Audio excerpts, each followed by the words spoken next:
Vamos a la palabra. Quiero invitarles para que abran su Biblia en la epístola a los Hebreos, capítulo 12. Vamos a leer solamente un versículo. Epístola a los Hebreos, capítulo 12, versículo 2. Y teniendo en cuenta, igualmente saludo a quienes están conectados a través de sus dispositivos, que el Señor también derrame de su gracia, de su gloria sobre sus vidas y familias. Teniendo en cuenta que Dios les dio una palabra rema para este tiempo, para este aniversario, enfocados, así es, pastor, enfocados. Le pedí al Señor que me diera la gracia de compartir una idea, una reflexión relacionada con el enfoque. Y creo que esta es una palabra rema maravillosa, es una palabra rema profética, porque el enfoque o el estar enfocados connota varios aspectos, varias situaciones de la vida. De hecho, enfocarse es hacer uso de uno de los sentidos que tenemos, que es la vista. Es mirar, sencillamente es mirar. Pero cuando usted mira, usted percibe, usted recibe una imagen. Cuando usted recibe una imagen, eso genera una serie de procesos a nivel cognitivo, a nivel neural. Hay una serie de conexiones que empiezan a entrar en juego porque empiezan a activarse una serie de procesos para que esa imagen que entra a su mente genere una serie de situaciones que afectan información, que afectan memoria, que afectan aprendizaje, que afectan estrategias, que afectan patrones. De un enfoque usted saca todo, de mirar.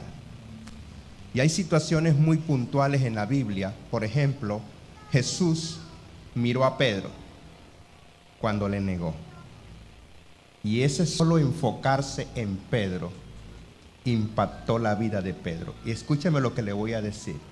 Es tan increíble esto, que cuando Jesús le dijo a Pedro, me vas a negar, Pedro lo ignoró, lo negó. Palabras más, palabras menos, no le prestó atención. Cuando Jesús le dijo, me vas a negar, Pedro se defendió y dijo, estás equivocado, no me conoces, no tienes idea, etc. Pero cuando Jesús lo miró, eso le transformó la vida a Pedro. Cuando Jesús enfocó su mirada en él, eso lo impactó. Y me llamó mucho la atención esa palabra rema, enfócate. Porque hay gente que escucha mensajes, escucha palabras, y parece que le entran por aquí y le salen por acá. Hasta que llega el momento en que Dios llama su atención y se enfocan. Y eso les cambia la vida. Y yo creo que esta noche y este evento, todo este evento y todo este proceso tiene una connotación profética. Hay mucha gente que Dios le va a cambiar la vida. Y no solamente le va a cambiar la vida, va a cambiar muchos aspectos que tienen que ver con la vida. De hecho, aquí hay una persona en esta noche que dentro de algunos meses, más o menos entre unos 7 o 9 meses, Dios le va a cambiar el nombre de su economía. No se emocionen todos, que es solo uno.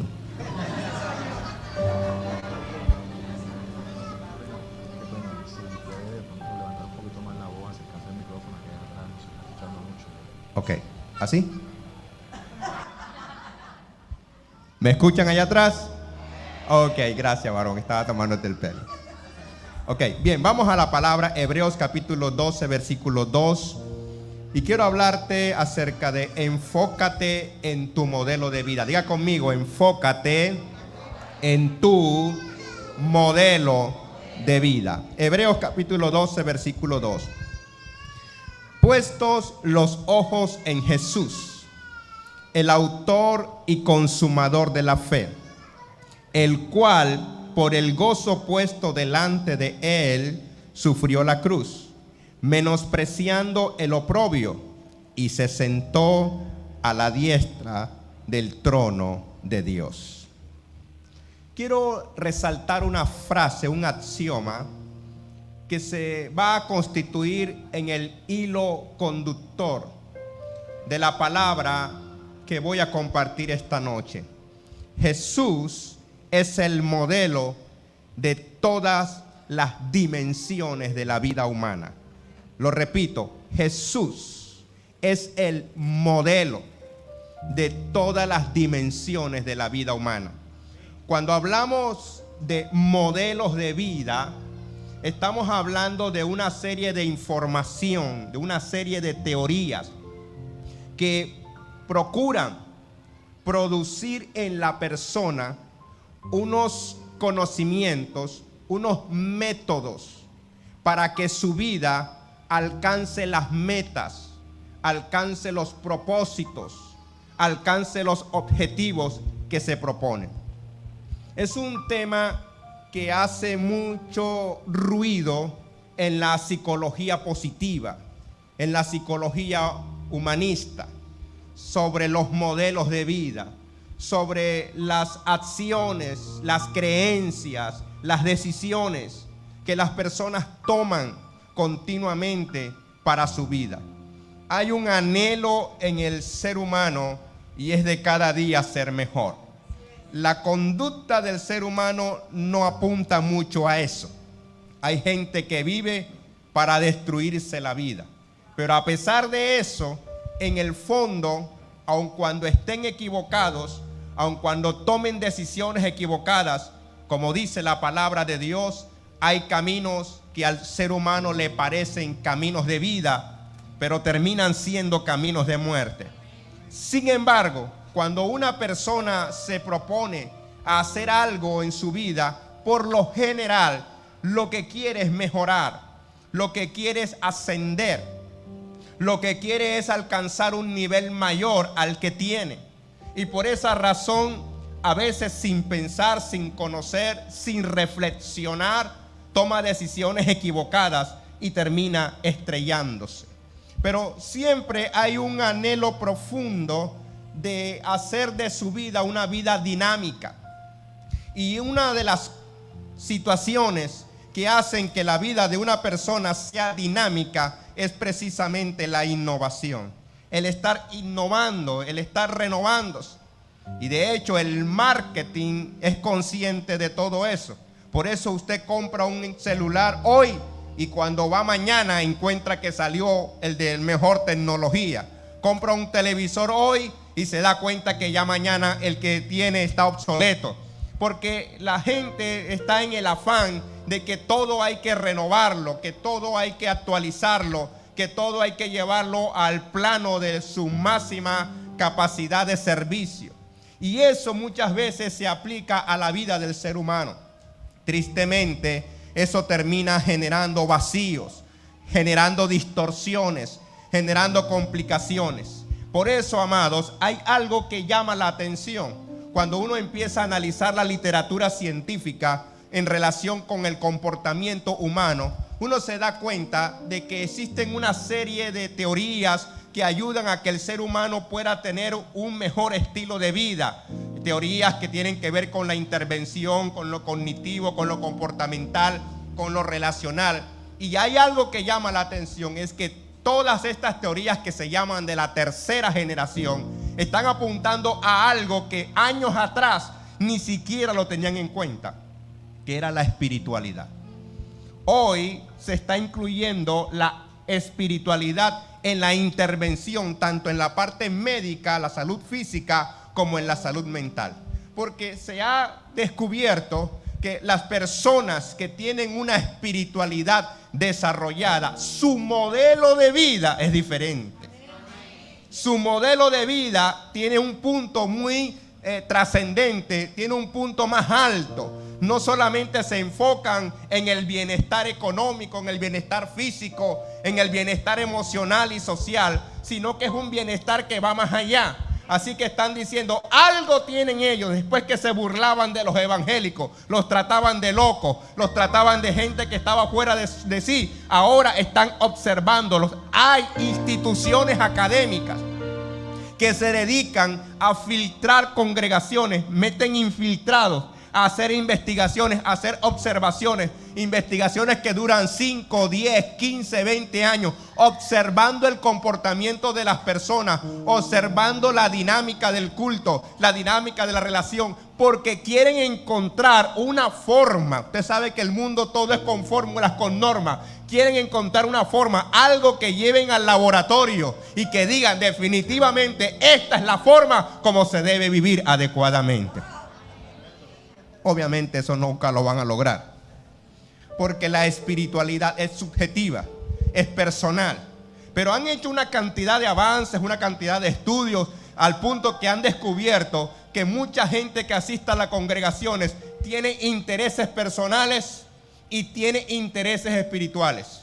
Le llaman orientación religiosa intrínseca y orientación religiosa extrínseca. Es decir, orientación religiosa intrínseca es el que viene a la iglesia, el que busca la presencia de Dios, el que dice te amo, te adoro y te sirva. ¿Por qué? Porque tiene una necesidad interna. Quiere buscar a Dios, quiere conectarse con el Rey de Gloria. Pero están los de orientación extrínseca, es decir, los que buscan reconocimiento, los que buscan apoyo, los que buscan ayuda económica, los que buscan ayuda social, los que buscan distraerse de las situaciones en las que está, calmar la culpa, solucionar algunos conflictos a nivel personal y a nivel emocional. Y ellos consideran, dicen, ya tienen identificado que hay algunos que son de verdad y hay otros que han remendado. Misericordia, Señor. El punto es, amados, que la invitación que Dios nos hace es a que nos enfoquemos en el modelo, en el prototipo por excelencia. Y me llama la atención que el autor de la epístola a los Hebreos hace una serie de situaciones, de relaciones, de interacciones, de conexiones con Jesús, con los ángeles, con muchos personajes del Antiguo Testamento.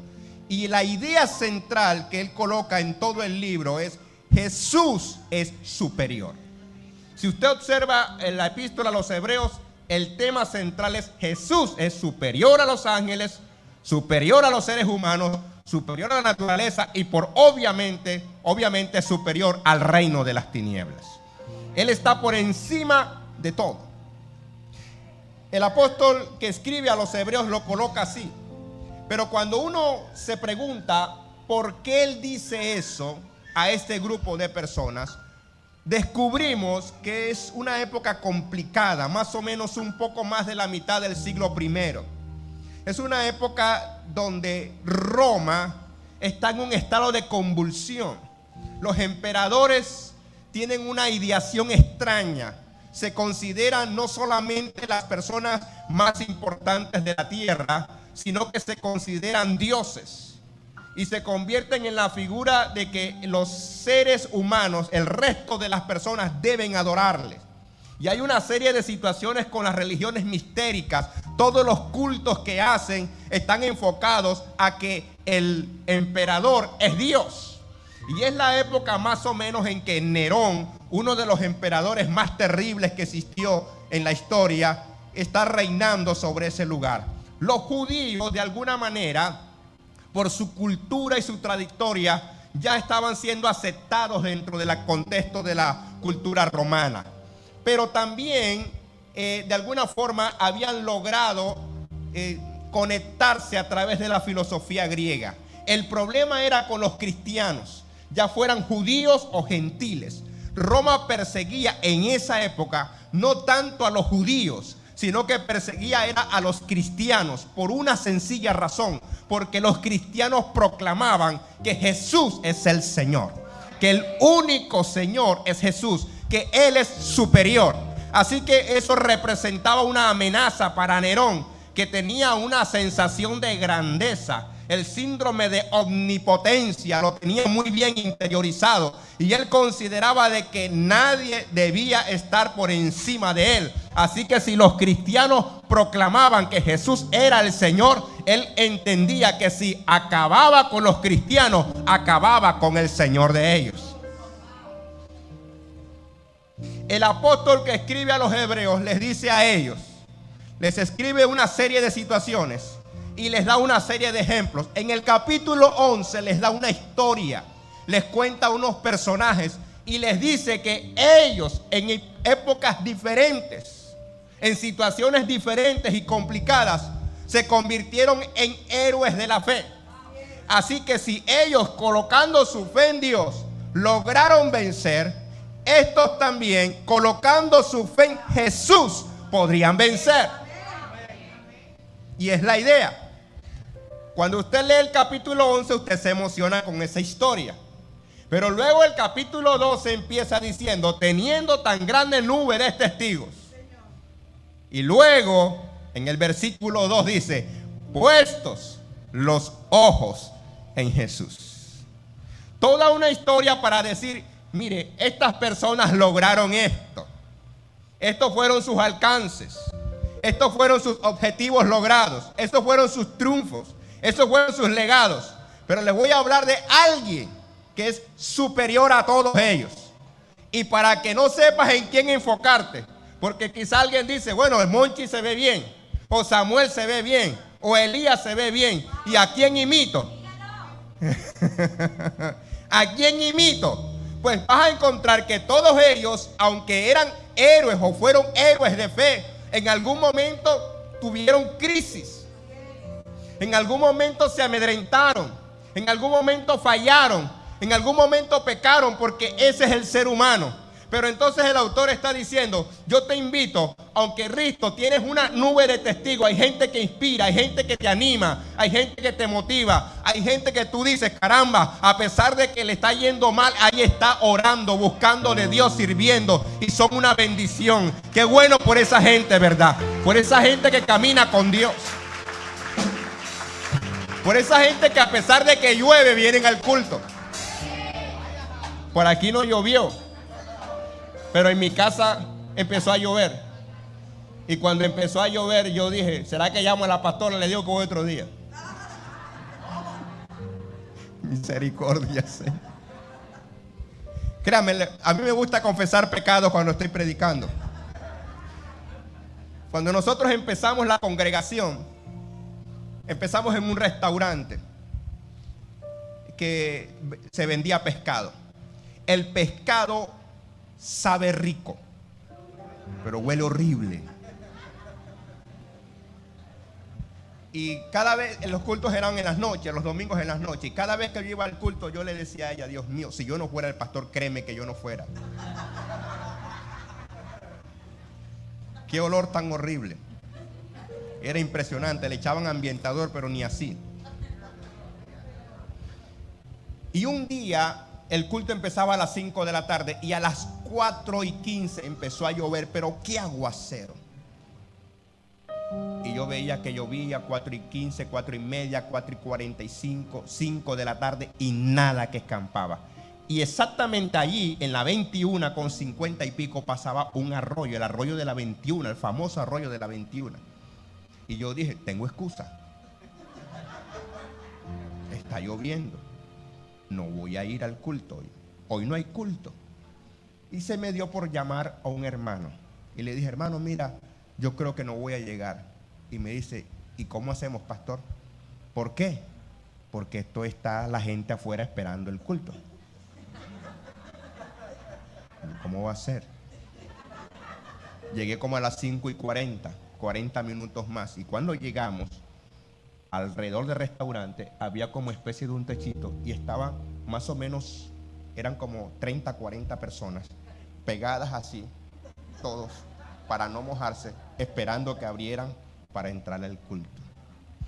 Yo dije, Dios mío, si ellos supieran el pastor que tienen, ¿no?, que fueran por otro lado.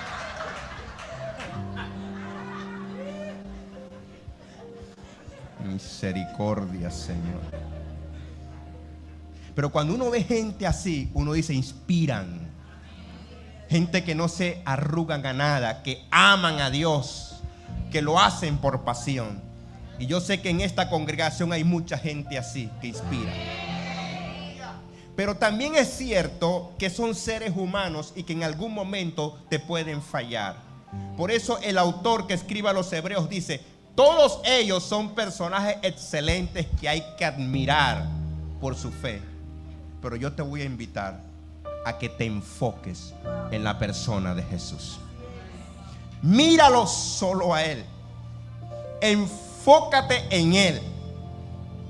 Porque cada vez que usted, amados, insisto en esto, cada vez que usted estudia la vida de los seres humanos y de las personas, de los personajes de la Biblia, y lo estudia desde un lenguaje técnico, académico, la perspectiva cambia. Cuando yo entré a la universidad a estudiar teología, yo dije, cuando yo salga de allí, seré un pastor ungido, un pastor con una revelación de la palabra. Yo me imaginaba al profesor hablando, yo recibiendo revelación. Y cuando llegué, el profesor dice, bueno, vamos a leer a Kierkegaard, vamos a leer a Hegel, y vamos a leer a no sé quién. Y yo, ¿quiénes son esa gente? Vamos a leerlo. Y vamos a leer a Godwald, y vamos a estudiar la vida de David. Y empezaron vamos a hacerle un estudio psicológico a David. Y comenzaron a decir que David era egocéntrico, agresivo, manipulador. Y yo dije, la sangre de Cristo tiene poder. Porque yo vine aquí a aprender de los hombres de Dios que tanto admiro, y este señor viene a denigrar de ellos. Y créanme, un momento tuve una crisis de fe, porque todo era, revise la conducta, revise el comportamiento, analice. Y llega un momento en que uno dice, Dios mío. Y cuando llegué al hebreo y llegué al griego, sale el profesor diciéndome, bueno, mire, hay más o menos 1500 manuscritos, pero los originales se perdieron, y el más antiguo, el más nuevo o el más viejo tiene más o menos como 8 siglos, y se ha descubierto que dentro de eso hay un A, B, C, D, E, y todo eso significa de que ninguno se parece al otro. Y yo decía, ¿y entonces?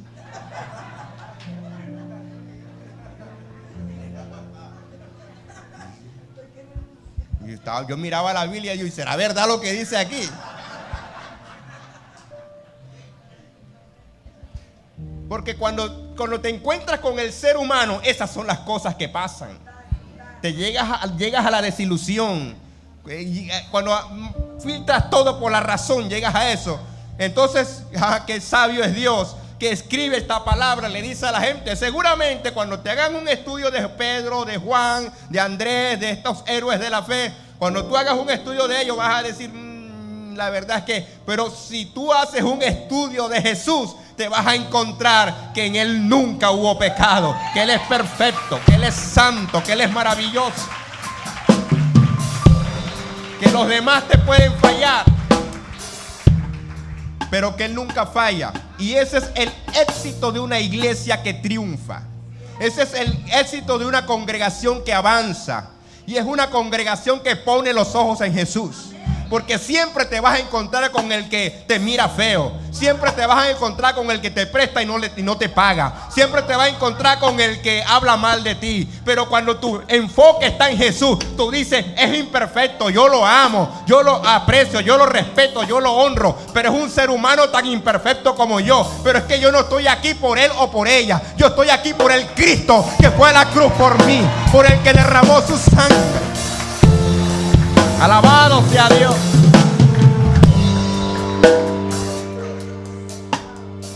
Por eso, pastor, a mí me asusta con la gente que me admira, porque no me conocen. Por eso la traje ella hoy, estoy predicando así. El que me conoce dice que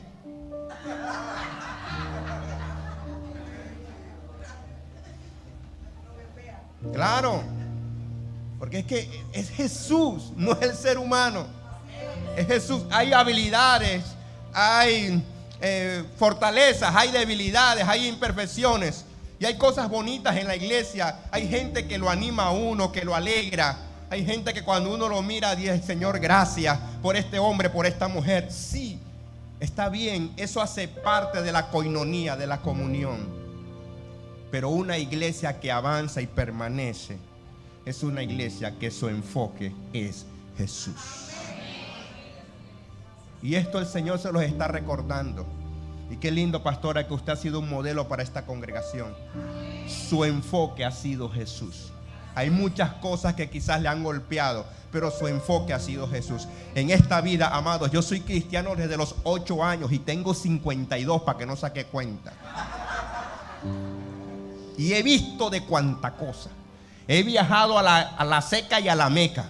He estado en este país y fuera de este país, predicando y ministrando y trabajando igual en la parte del comportamiento humano. Y muchas cosas uno ha visto en esta vida. Y sabe que cuando uno se encuentra con cosas extrañas, uno dice: Dios mío, ¿y esto qué es? Pero el enfoque está en Jesús. Cuando tú tienes el enfoque en Jesús, entonces tú entiendes que lo demás pasa a un segundo plano. Ahora, yo creo que me estoy emocionando mucho. Sí, está lloviendo. Gloria a Dios. Pero yo quiero mostrarte algunos aspectos en los que el escritor sagrado nos invita a que nos enfoquemos en Jesús como modelo de las diferentes dimensiones del ser humano. El ser humano es multidimensional. Y eso a veces es el problema con la ciencia. La ciencia sesga. La ciencia mira solo una parte. La religión también sesga. La religión solo mira una parte. Cuando usted se enfoca en una sola parte, deja lo demás a un lado. A veces el enfoque está en lo físico. Cuida tu salud. A veces el enfoque está en lo emocional. Cuida tu corazón. A veces el enfoque está en lo cognitivo. Cuida tu conocimiento.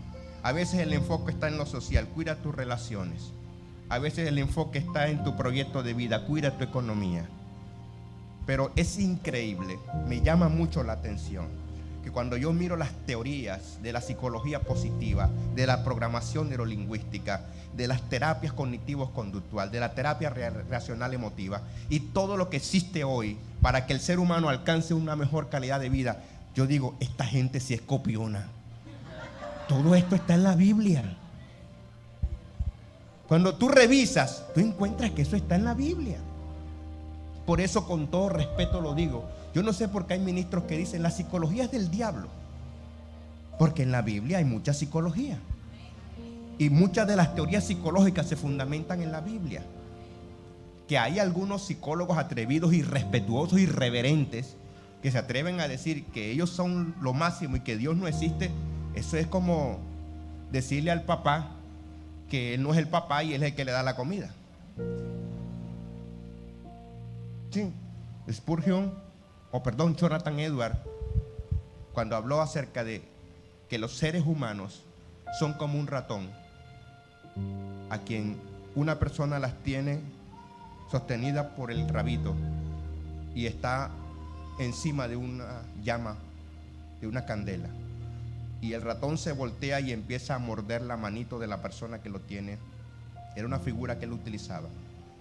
Y él dice: hasta el momento en que la persona deja o empieza a molestarle, que le esté mordiendo la mano y lo suelta. Así es el ser humano que se revela con Dios. Solo basta con que Dios le quite el poquito de oxígeno que tiene en la nariz para que se le acabe tanta arrogancia. Dependemos de Dios. Todo se lo debemos a Él. Dependemos de Dios. Le gusta que le griten, ¿verdad? Todo se lo debemos al Señor. Así que yo quiero mostrarle las 5 áreas en las que Jesús es el modelo por excelencia. Primero, Jesús es el modelo. Diga conmigo: modelo cognitivo. Es decir, modelo cognitivo es modelo de pensamiento. Jesús es el modelo en la dimensión cognitiva. Lo cognitivo tiene que ver con el pensamiento. Y lo que nos está enseñando el autor es que nosotros debemos enfocarnos en la forma de pensar de Jesús. Jesús es el autor. Y una persona que diseña algo, que es autor de algo, es alguien que piensa. Antes de usted hacer algo, primero lo piensa, primero lo crea en su mente y luego lo produce. Por lo tanto, Jesús es el modelo de excelencia. El apóstol nos dice también que nosotros tenemos la mente de Cristo. Y si tú quieres un modelo de vida adecuado, lo que tú tienes que hacer es pensar como Cristo piensa. Haz el ejercicio. Cada vez que estés frente a una situación muy puntual en la vida, en la que te sientes en una disyuntiva, en la que te sientes en que tienes que tomar una decisión y no sabes qué hacer, cuando estés allí, inmediatamente di: ¿cómo pensaría Jesús?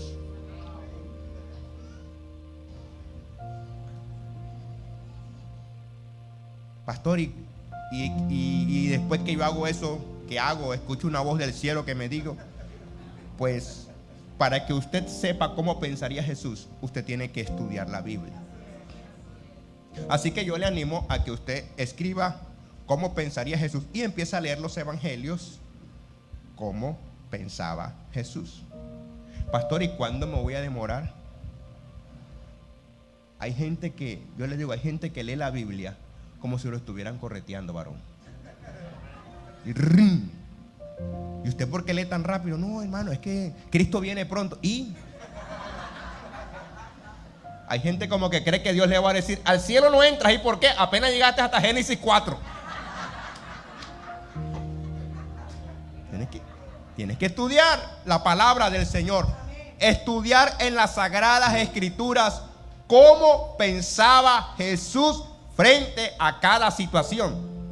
El mismo apóstol que escribe a los hebreos dice que Jesús fue tentado en todo. Así que toda situación a la que está expuesta el ser humano, Jesús la enfrentó y pensó de una forma propia y particular cómo debía actuar ante esa situación. ¿Cómo piensa Jesús? ¿Qué piensa Jesús de la relación que tienes? ¿Qué piensa Jesús de la forma como actúas frente a ciertas situaciones de la vida? Es tu modelo. Es increíble, pastores, ustedes lo saben. Nosotros hemos desarrollado una forma extraña en las congregaciones. Bueno, yo no los voy a meter a ustedes, yo. Y es que les hemos hecho creer a la congregación, a la gente, que nosotros sabemos todo, que le solucionamos el problema a todo el mundo. Yo he optado, y eso lo predico cada ratico en la iglesia, aquí está mi esposa, ya lo sabe. Yo siempre le digo a la gente: si usted no sabe qué hacer con su vida, ¿qué le hace pensar que yo sí sé? Es su vida. Usted tiene más experiencia que yo. En su vida usted tiene más experiencia que yo. Si usted no sabe, yo menos, mijito. Así que si usted me viene a pedir una consejería, yo oraré al Señor, trataré de usar la información que tengo en la Biblia para ayudarle. Pero ni crea que yo tengo el poder para cambiarle la vida, porque no sé. Pero es increíble que mucha gente piensa que nosotros tenemos el poder para cambiarle la vida. Y a veces nosotros reafirmamos eso: pastor, mire, tengo que pintar la casa. Tengo un pote verde y uno rojo. Por favor, el Señor me dijo que le dijera a usted para que usted me dijera. Y uno de iluso dice: déjeme orar.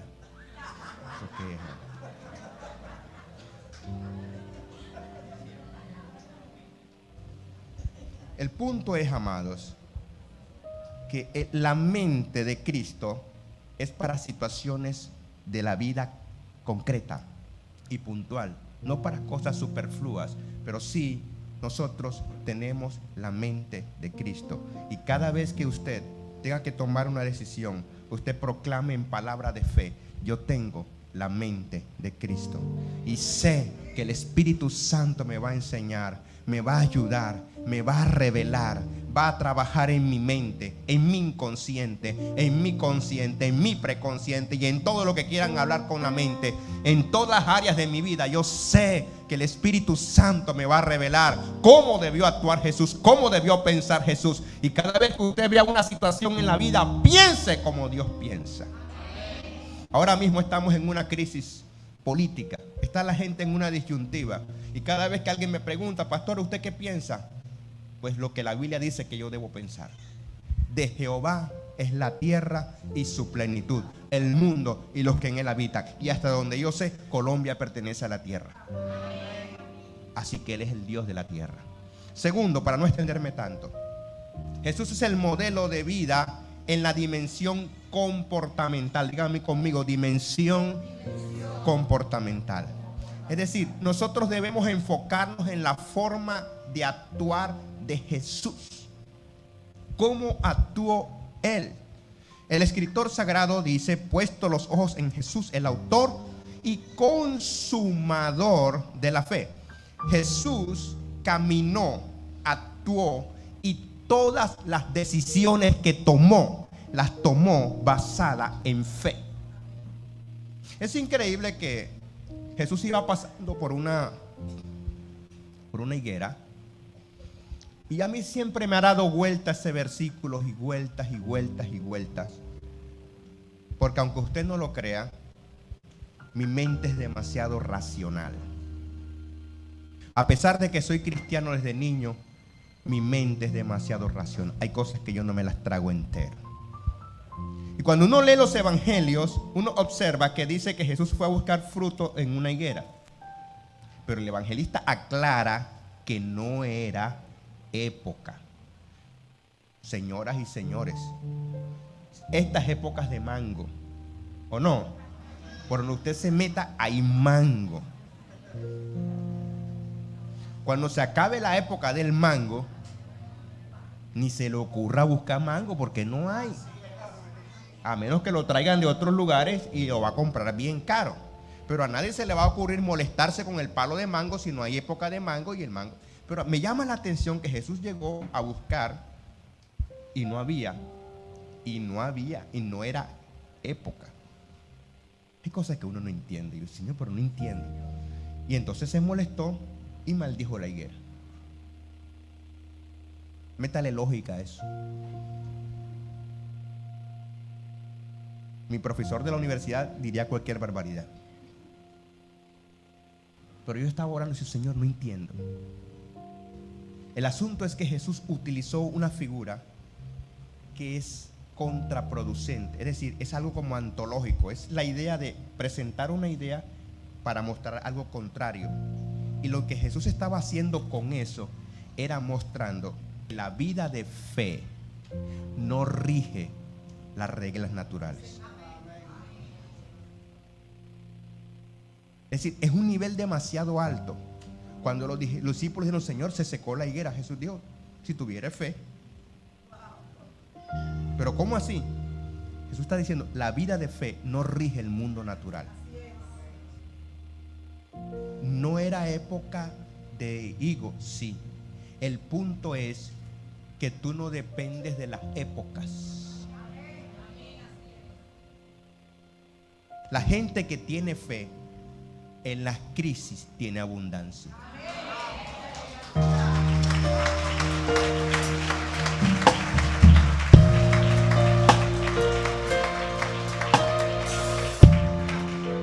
Y le voy a ir un poco más allá. No se excuse diciendo: es que no sé y no puedo.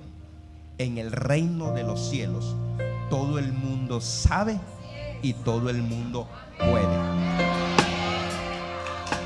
Por una sencilla razón, que en el reino de los cielos no es por nuestra capacidad, sino por las capacidades de Dios. Lo dijo el profeta en el Antiguo Testamento: no es con ejército ni con fuerza, sino con mi espíritu, ha dicho el Señor. Por lo tanto, amados, el apóstol está diciendo a la gente que está siendo perseguida, a la gente que está en aflicción: enfócate en la forma de actuar de Jesús. Jesús se comportaba como una persona que tenía fe, vivía por la fe, caminaba por fe. Le dijo a los discípulos: pasemos al otro lado, y los discípulos se encontraron con una tormenta. Y Jesús les dijo: vayan para el otro lado. Él sabía que iba a venir la tormenta. El punto es: atraviesen al otro lado. Pero hay tormenta, ¿y cuál es el problema? La fe va más allá de las reglas naturales. Y Jesús, para demostrárselo, no solamente les dio la palabra de pasar al otro lado, sino que empezó a caminar, acercándose a ellos, caminando sobre las aguas. Un científico loco, tratando de explicar eso, dijo que los seres humanos no caminamos en el aire porque no estamos entrenados, porque nosotros no caminamos sobre el piso, sino sobre moléculas de aire.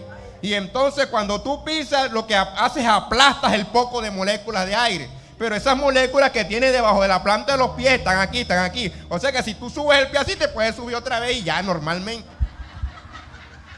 Científico loco es. El punto es, amados, cualquier explicación que tú quieras dar, creo que está de más. Porque lo que es claro es que cuando tú crees, lo natural pasa a un lado. Si no, pregúntale a Israel, cuando Dios le dijo a Moisés: extiende la vara, y el mar se abrió. Eso es una locura, no tiene sentido, eso no es lógico. Las aguas buscan unirse, no separarse. Pero cuando la fe de Dios está en el medio, lo natural pasa a un lado. Así que el Señor te está diciendo esta noche: enfócate en la forma de actuar de Jesús, y déjate de estar deprimiéndote, y déjate de estar llorando, y déjate de estar angustiándote, y déjate de estar lamentándote, y déjate de estar maldiciéndote que no vas a poder. Porque si Jesús pudo, tú también puedes. Todo lo puedes en Cristo que te fortalece.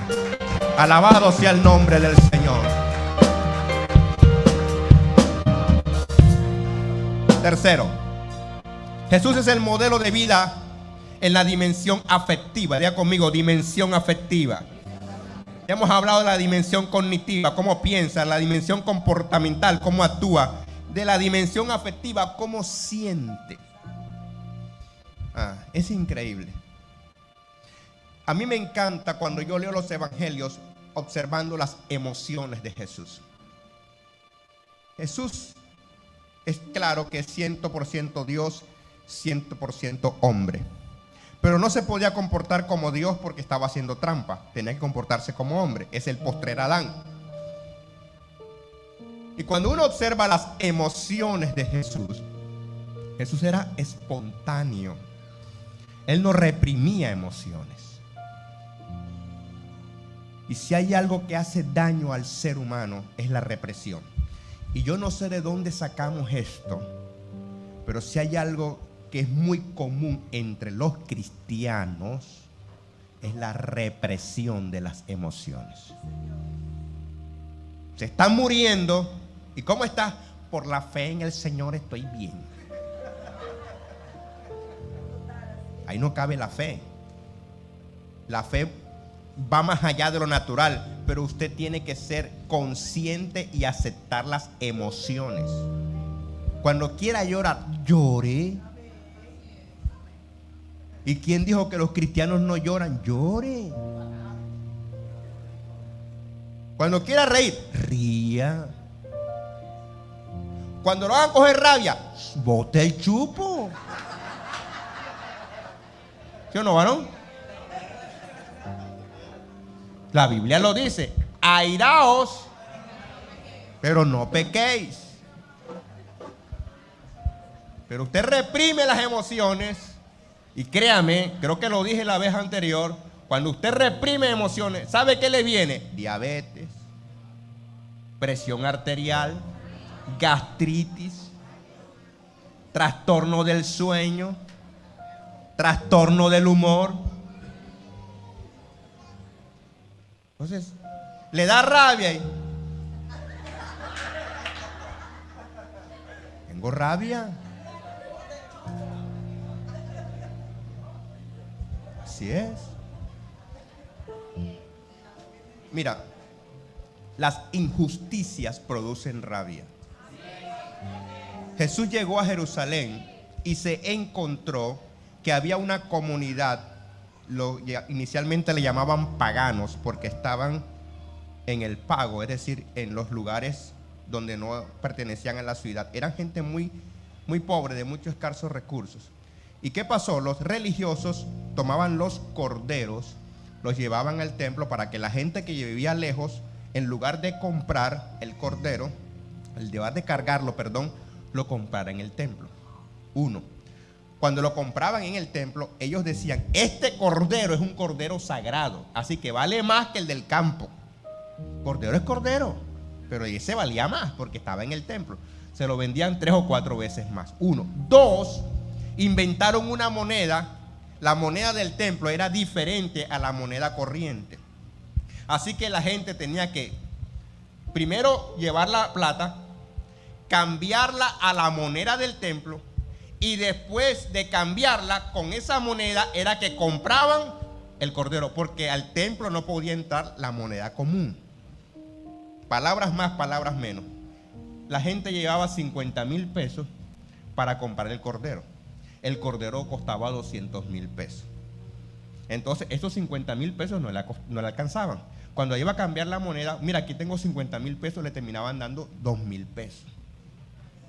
Porque la moneda del templo era más cara. Palabras más, palabras menos, la gente decía: no me alcanza. Así que, ¿qué empezaron a hacer? No iban al templo, no ofrecían sacrificios, y esa era su expresión de fe. Si una persona pecaba y lo único que sabía era que cuando pecaba tenía que llevar un cordero para que Dios perdonara sus pecados, y no podía hacerlo, ¿qué pasaba con la fe, con la conciencia, con el carácter, con la vida de esa persona? Se empezaba a sentir excluido. Y cuando Jesús llegó al templo y vio eso,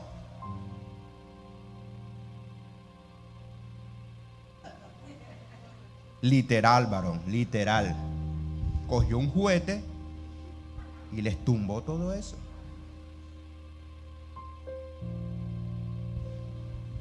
Quizá alguien está diciendo: ese pastor está enseñando cosas beligerantes, está haciendo que mi mujer me levante a muñeca ahora que llegue a la casa. No, yo no estoy hablando de violencia, estoy hablando de emociones. Expréselas, sáquelas. Hay algo en psicología, en psicoanálisis, en el modelo psicodinámico también, que le llamamos catarsis. Sáquelo, grítelo. Antes existía una terapia donde la gente tenía mucha rabia y le ponían un muñeco y le mandaban a que le diera golpe, a que le pegara eso, a que gritara, a que sacara tantas cosas reprimidas. Es más, hay gente en las congregaciones que usted cree que están endemoniados, lo que están es reprimidos.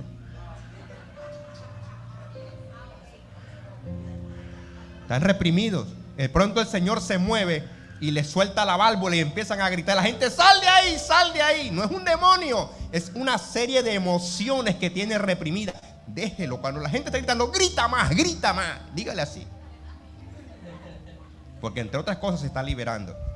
Entonces, amados, enfócate en la parte afectiva de Jesús, en la forma como Jesús manejaba y procesaba sus emociones. Me encanta que cuando se encuentra con el joven rico, este joven, dice uno de los evangelios, que cuando Jesús le vio, le amó. Es decir, sintió una ternura hacia él. Este muchacho despreció la salvación, amaba tanto sus riquezas, pero eso no afectó las emociones de Jesús. Cuarto, Jesús es el modelo de la vida humana en la dimensión relacional. Es la forma como Jesús se comportaba con los demás, cómo se relacionaba con los demás. Dice el texto que Él sufrió la cruz menospreciando el oprobio A Jesús no le afectaba el que dirán. Y eso sí nos afecta a nosotros. Cuando la pastora Saray dice, este hombre es un hombre de Dios, esta mujer es santa. Pero cuando yo me entero de que alguien habla mal de mí, hijo del diablo.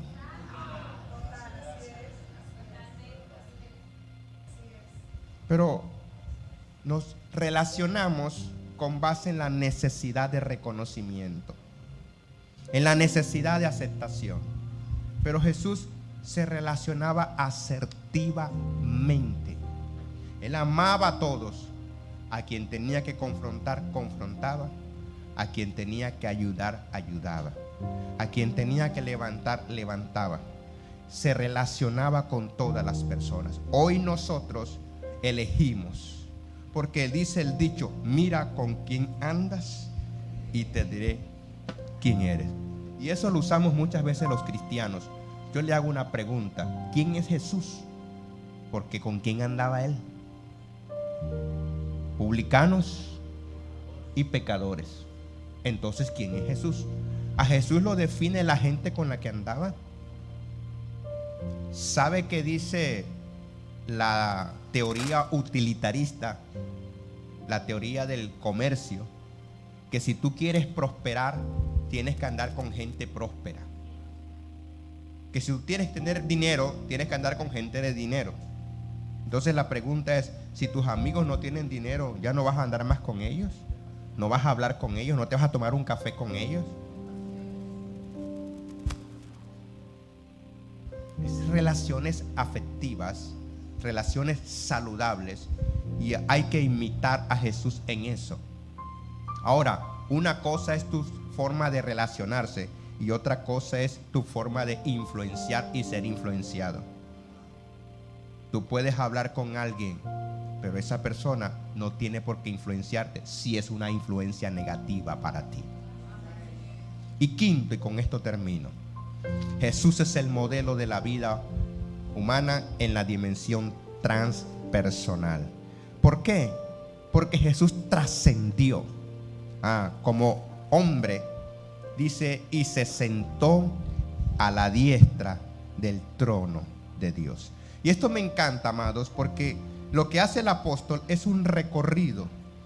Cuando uno compara este pasaje con Filipenses, el cántico de que haya pues en vosotros este sentir que hubo en Cristo Jesús, el cual siendo igual a Dios no escatimó, sino que se humilló.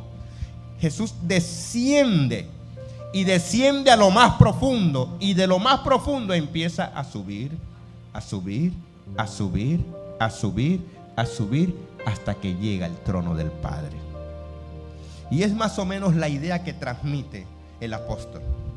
Enfócate en Jesús. No sé en qué estado estás, no sé en qué nivel de vida te encuentras. Hay momentos en que te puedes sentir en el fondo del abismo. Hay momentos en que te puedes sentir en una altura media, o hay momentos en que te puedes sentir en las alturas, sentado en los lugares celestiales en Cristo.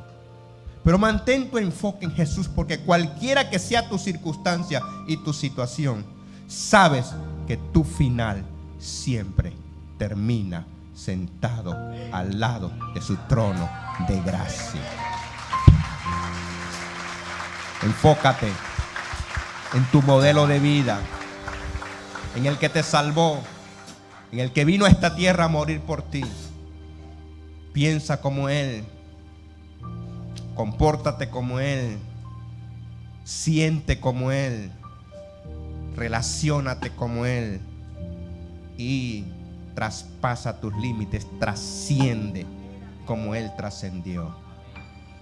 Yo creo, pastora y pastores, que Dios les está encaminando hacia ese modelo de vida. ¿Por qué? Porque ustedes también son testigos.